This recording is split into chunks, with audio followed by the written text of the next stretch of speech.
All right, today guys, we're going to be adding and subtracting polynomials. So the first thing we have to do is look at like terms. So like terms are terms that have the same exponent. So if you look at the problem that we have for letter A, we have a 2x cubed, and then in the other polynomial, we have an x cubed. So if we were to combine the 2x cubed and the x cubed together, that would give me a total of 3x cubed. Then we look at the next exponent that is available to us. So if we have a negative 5x squared, you want to find another x squared term in the other polynomial, and we have a 2x squared. So when you're combining those, you want to take the sign that is in front of the term. So we have negative 5x squared and 2x squared. That will give us a negative 3x squared.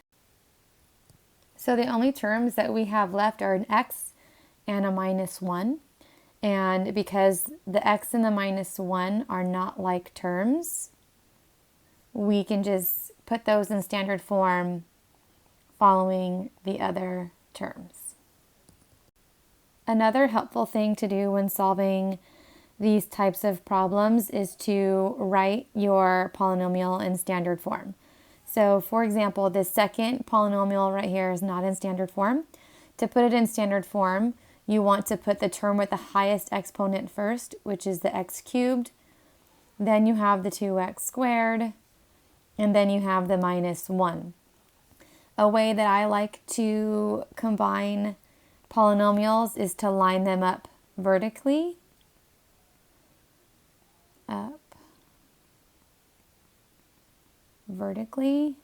So we have the 2x cubed minus the 5x squared plus the x, and then we're going to put the other polynomial underneath it. So x cubed plus 2x squared, and we put the minus 1 on the outside because it doesn't have a like term.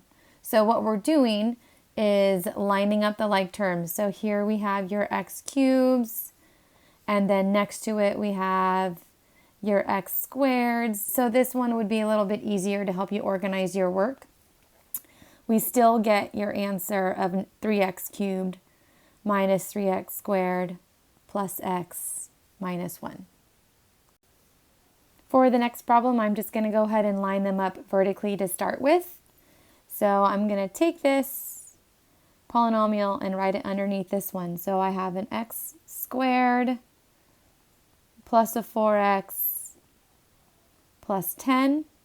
And then we just line up or just add up our like terms. So 3x squared plus a 1x squared is 4x squared.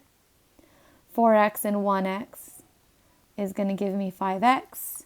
And then 10 plus negative 6 is positive 4. So your final answer is 4x squared plus 5x plus 4.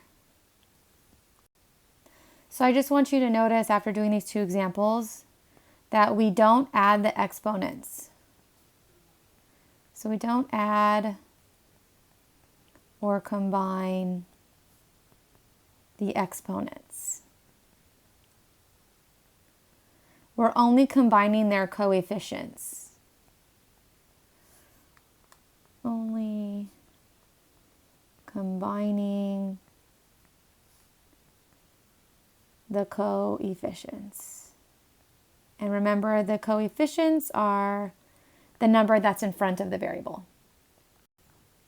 So subtracting polynomials is very similar to adding polynomials, except for there's one thing we have to do first.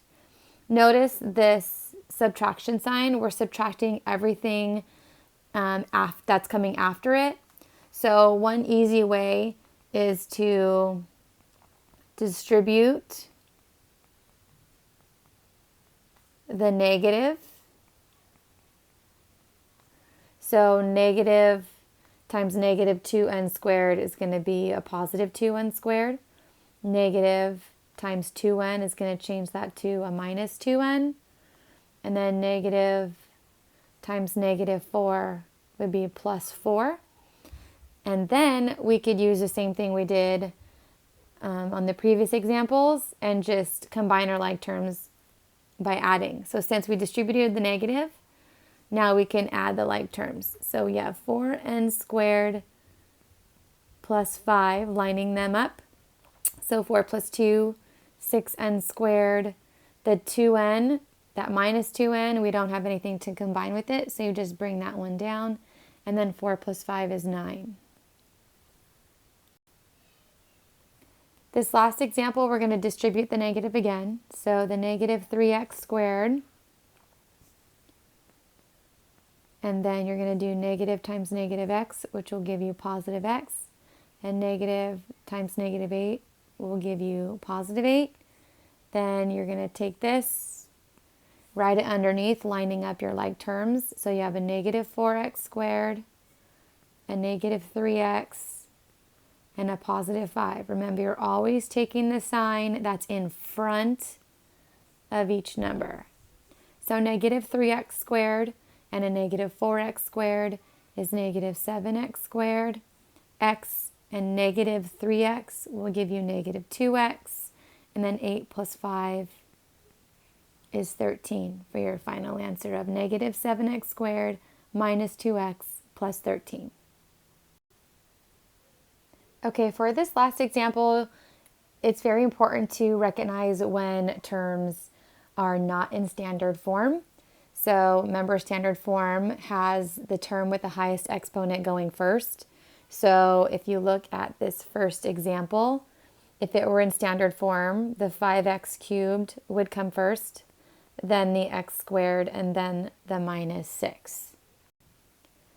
In the last part that's being subtracted, that one's not in standard form either.